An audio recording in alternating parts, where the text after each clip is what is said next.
विधिमंडळाच्या पावसाळी अधिवेशनाचा आज चौथा दिवस आहे। चौथ्या दिवशी वारीमध्ये अर्बन नक्षलवादाचा मुद्दा हा तापण्याची शक्यता आहे। कालच विधान परिषद आमदार मनीषा कायंदे यांनी वारीत अर्बन नक्षलवादाचा मुद्दा उपस्थित केला होता।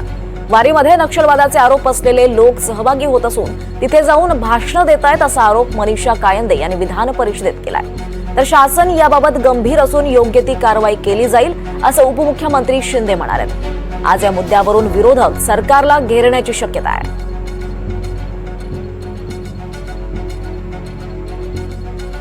या संदर्भात अधिक माहिती घेऊयात। आपल्यासोबत आपल्या प्रतिनिधी जोई जाधव आहेत। जोई, आज पावसाळी अधिवेशनात चौथा दिवस आहे। आज नेमके कुठले मुद्दे हे तापण्याची शक्यता आहे?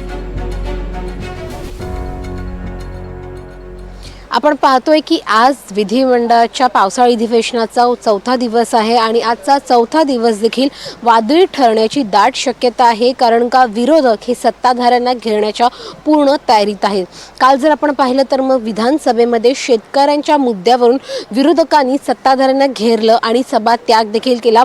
जोपर्यंत शेतकऱ्यांची माफी मागितली जात नाही तोपर्यंत आम्ही सभागृह चालू देणार नाही, अशा प्रकारच्या घोषणाबाजी देखील केल्या गेल्या। आज जर आपण पाहिलं तर मनीषा कायंदे यांच्या विरोधामध्ये सर्वच विरोधक आक्रमक होताना पाहायला मिळतील, कारण का काल विधान परिषदेमध्ये मनीषा कायंदे यांनी भाष्य करताना जी वारी सुरू आहे त्या वारीमध्ये नक्षल अर्बन जे आहेत ते फिरताना दिसतात असं प्रकारचं वक्तव्य त्यांनी केलं आणि या वक्तव्यावरून वारकऱ्यांचा अपमान झाल्याचं विरोधकांकडून सांगितलं जात आहे आणि आज त्याचाच निषेध विरोधकांकडून केला जाणार आहे। किंबहुना पायऱ्यांवर देखील जेव्हा विरोधक आंदोलन करतील तेव्हा मनीषा कायंदे यांच्या विरोधामध्ये ते आंदोलन करणार आहेत। या व्यतिरिक्त काही महत्त्वाच्या लक्षवेधी देखील आहेत दोन्ही सभागृहांमध्ये।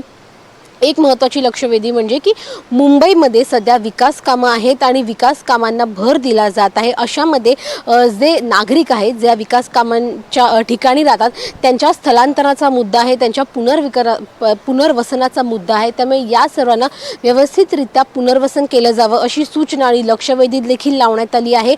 अजून एक महत्त्वाची लक्षवेधी म्हणजे की पुण्यामध्ये मंगेशकर रुग्णालयामध्ये जो काही प्रकार घडला त्यानंतर धर्मादाय निधीतून ज्या जमिनी दिल्या जातात अशा रुग्णालयांसाठी त्या जमिनी खरंच द्याव्यात का, या संदर्भात देखील प्रश्नचिन्ह उपस्थित करणारी लक्षवेधी आज लावली गेली आहे।